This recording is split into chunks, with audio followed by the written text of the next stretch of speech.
Ikalawang kabanata. Ang sulat para sa iglesia sa Efeso. Isulat mo ito para sa anghel na nagbabantay sa iglesia sa Efeso. Ito ang mensahe ng may hawak ng 7 bituin sa kanang kamay at lumalakad sa gitna ng 7 ilawang ginto. Alam ko ang mga ginagawa ninyo, pati ang inyong mga pagsisikap at pagtitiyaga. Alam ko rin na hindi ninyo kinukonsinti ang masasamang tao. Siniyasat ninyo ang mga nagpapanggap na apostol at napatunayan ninyong mga sinungaling sila.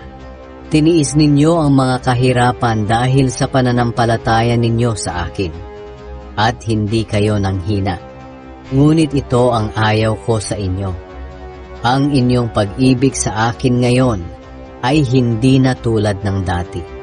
Alalahanin ninyo kung gaano kayo nanamlay sa pananampalataya. Magsisi kayo sa mga kasalanan ninyo at gawing muli ang dati ninyong ginagawa. Kung hindi, pupuntahan ko kayo at kukunin ang inyong ilawan. Ngunit ito ang gusto ko sa inyo. Kinasusuklaman ninyo ang mga ginagawa ng mga Nicolaita na kinasusuklaman ko rin. Kayong nakikinig, pag-isipan ninyong mabuti ang sinasabi ng banal na espiritu sa mga iglesia. Ang magtatagumpay ay papayagan kong kumain ng bunga ng punong kahoy na nagbibigay ng buhay.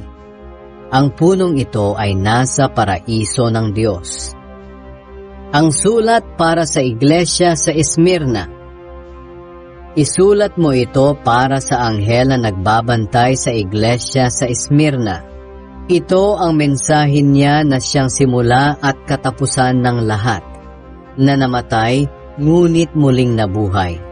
Alam ko ang inyong pagtitiis. Alam ko ring mahirap kayo, ngunit mayaman sa espiritual na mga bagay.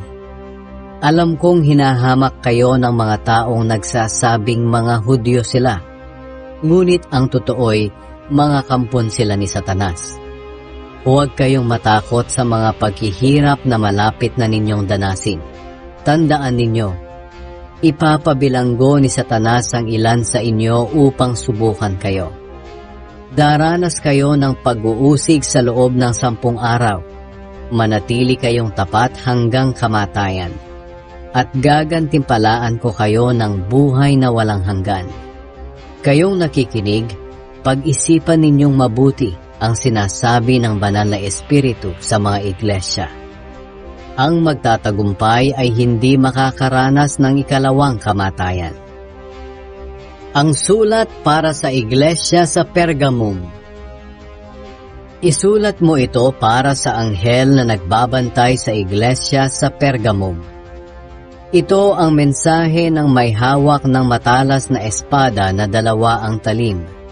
Alam ko na kahit nakatira kayo sa lugar na hawak ni Satanas, ay nananatili pa rin kayong tapat sa akin, sapagkat hindi kayo tumalikod sa pananampalataya ninyo sa akin.